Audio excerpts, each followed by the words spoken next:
हमारा सौर मंडल जिस गैलेक्सी में आता है उसका नाम है मिल्की वे और उसकी शेप है स्पाइरल। 1950 से पहले हमारे ब्रह्मांड में सिर्फ 3 ही तरह की शेप वाली गैलेक्सीज देखी गई थी, elliptical, spiral and irregular shape वाली गैलेक्सीज। लेकिन 1950 में एक अमेरिकन एस्ट्रोनॉमर ऑर्थर हॉग ने एक मिस्टीरियस यानी कि रहस्यमय गैलेक्सी देखी। उस रहस्यमय गैलेक्सी की शेप एक्चुअली छल्ले नुमा यानी कि रिंग नुमा थी, इसलिए उसे रिंग गैलेक्सी कहा जाता था। बाद में इसका नाम हॉग्स ऑब्जेक्ट रख दिया गया।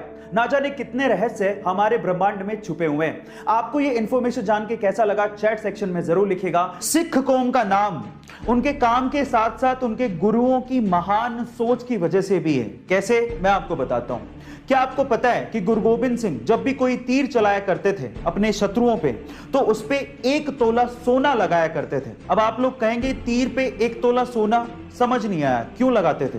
इसके पीछे की सोच जानकर आप लोग हैरान रह जाएंगे।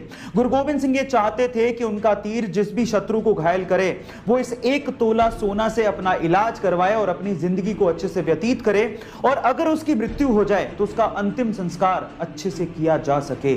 देखिए महान सोच।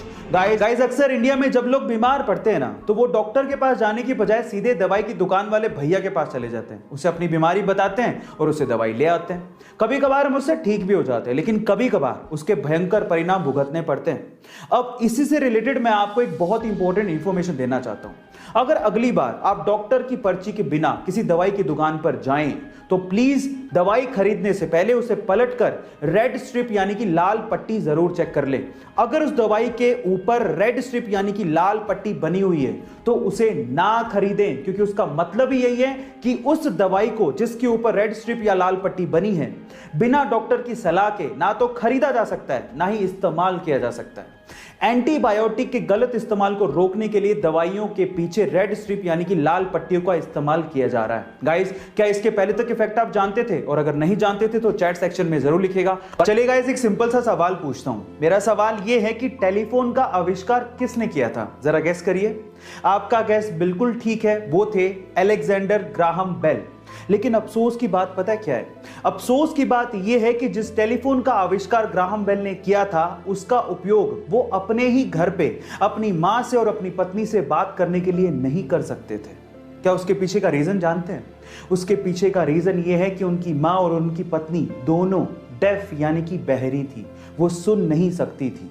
ऊपर वाले का खेल देखिएगा। इस क्या आपको इसके पहले तक ये बात पता थी? और अगर नहीं पता थी तो चैट सेक्शन में जरूर लिखिएगा। गाइस, हम में से अधिकतर लोग एल्बर्ट आइंस्टाइन को सबसे ज्यादा बुद्धिमान मानते हैं और उन्हीं के आईक्यू लेवल से सबके आईक्यू लेवल का कंपैरिजन किया जाता है। लेकिन क्या आपको पता है कि एल्बर्ट आइंस्टाइन खुद किसको सबसे ज्यादा बुद्धिमान मानते थे? चलो मैं आपको बताता हूं। एक बार किसी रिपोर्टर ने एल्बर्ट आइंस्टाइन से पूछा कि सबसे ज्यादा बुद्धिमान व्यक्ति होना कैसा लगता है, क्या आप बताएंगे? तो उसके ऊपर जो एल्बर्ट आइंस्टाइन ने जवाब दिया वो आप लोगों को सुनना चाहिए। उन्होंने कहा, मुझे नहीं पता, आई थिंक ये सवाल आपको निकोला टेस्ला से पूछना चाहिए।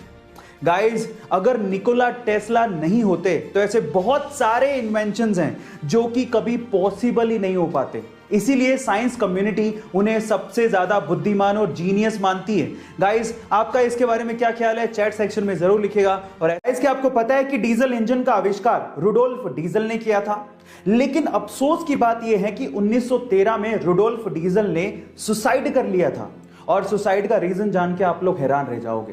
रुडोल्फ डीजल को यह लगता था कि जो डीजल इंजन का आविष्कार उन्होंने किया है वो बेकार है, फिजूल है, कभी काम नहीं आने वाला। सिर्फ इसी वजह से उन्होंने सुसाइड कर लिया था, बहुत जल्दी हार मान ली। अब 2018 की रिपोर्ट सुनिए।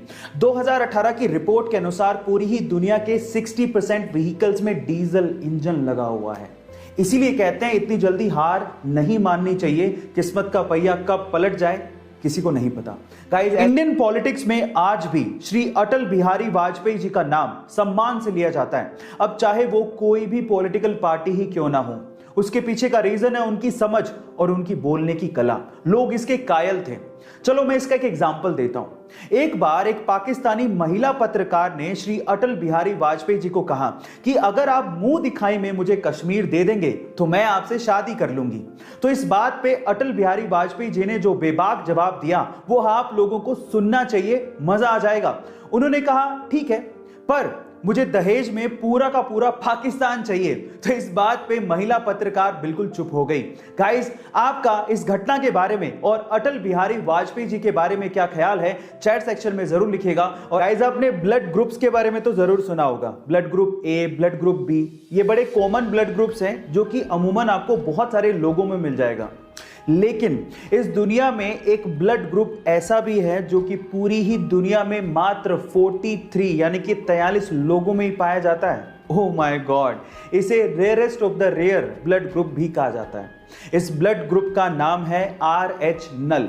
और क्योंकि ये इतना रेयर है कि पूरी दुनिया में सिर्फ 43 यानी कि 43 लोगों में ही ये पाया जाता है, इसलिए इसे गोल्डन ब्लड ग्रुप भी कहते हैं। सो गाइज, इसके पहले तक ये फैक्ट क्या आप जानते थे? और अगर नहीं जानते थे तो चैट सेक्शन में जरूर लिखिएगा। और ऐसे में वो बचपन से ही बोलने में हकलाता था, इसलिए उसे स्कूल जाने तक में डर लगता था क्योंकि उसके स्कूल के सारे दोस्त उसे चिढ़ाया करते थे। एक दिन उसने अपने दोस्त को कहा कि वो बड़ा होकर एक्टर बनना चाहता है। इस बात पे उसके दोस्त ने रिप्लाई किया कि तू एक लाइन तो ढंग से बोल नहीं पाता, तू एक्टर कहां से बनेगा। ये बात उसके दिल को लग गई और तब उसने स्पीच थेरेपी करने की सोची और धीरे धीरे इंप्रूवमेंट भी आने लगी। इसके एक्टर बनने की बात उसके डायरेक्टर पिता को भी पता थी, लेकिन वो इस पक्ष में नहीं थे। लेकिन एक दिन पिताजी जब कहो ना प्यारे की स्क्रिप्ट लेके शाहरुख खान के पास गए तो उसने उसे करने से मना कर दिया। आनन फानन में उन्होंने अपने बेटे को लॉन्च करने की सोची और जब 2000 में कहो ना प्यारे रिलीज हुई तो ये लड़का रातों रात स्टार बन गया। Yes guys, I am talking about Asia's handsome hunk, most superb dancer and most superb actor Hrithik Roshan. Guys, difficulties हर किसी के लाइफ में आती हैं, लेकिन उसे फेस करने वाला ही सुपरस्टार बनता है। चलिए गाइस, एक जिंदगी की पहेली पूछता हूं। मान लीजिए कि आप कार से जा रहे हैं और भयंकर तूफान आ रहा है और आप अचानक से बस स्टैंड के सामने से निकलते हैं और वहां पर 3 लोग खड़े हैं। पहली एक बूढ़ी औरत जिसे तुरंत अस्पताल ले जाने की जरूरत है, दूसरा वो आदमी जिसने कभी जिंदगी में आपकी जान बचाई थी, और तीसरा वो व्यक्ति जिसे आप जीवन साथी बनाना चाहते हैं। अब अगर आपकी कार में सिर्फ 2 लोगों के बैठने की जगह हो तो आप किसे बिठाएंगे, ये सवाल है। आराम से वीडियो को पॉज करिए और फिर जवाब दीजिए। चलिए मैं आपको इसका आंसर बताता हूं। देखिए, बहुत सिंपल है। आप उस व्यक्ति को कहेंगे जिसने आपकी जिंदगी बचाई थी कि वो कार चलाए और उस बूढ़ी औरत को हॉस्पिटल लेके जाए, और आप अपने जीवन साथी के साथ बस स्टैंड पर वेट करेंगे उसी व्यक्ति का, ताकि वो वापस आए और आपको लेकर जाए। गाइस, ऐसे अमेजिंग प्रश्नों के लिए हमारे चैनल को सब्सक्राइब कर लीजिए और